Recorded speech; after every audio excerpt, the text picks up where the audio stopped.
State police has no other option left rather than to arrest Sheikh Shahjahan, as court already given the verdict that CBI and ED can arrest Sheikh Shahjahan for the interest of the public.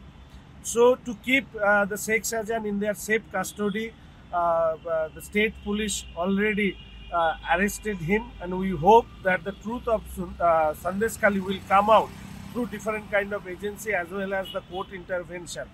And the party of the scoundrels, criminals, Trinamool Congress will face the consequences, as all we know that the people of Sandeshkhali as well as the West Bengal, the spontaneous protest against the Trinamool Congress is becoming the talk of the day or talk of the town, and they have to pay a big loss in near future for their misconducts of state governance as well.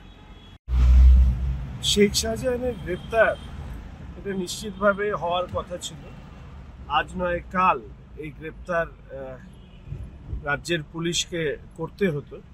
তবে এক্ষেত্রে একটি অন্যতম অনুঘটকের ভূমিকা পালন করেছে হাইকোর্টের একটি নির্দেশ, যেখানে হাইকোর্ট বলেছে যে সিবিআই এবং ইডিও প্রয়োজনে শেখ শাহজাহানকে গ্রেপ্তার করতে পারে।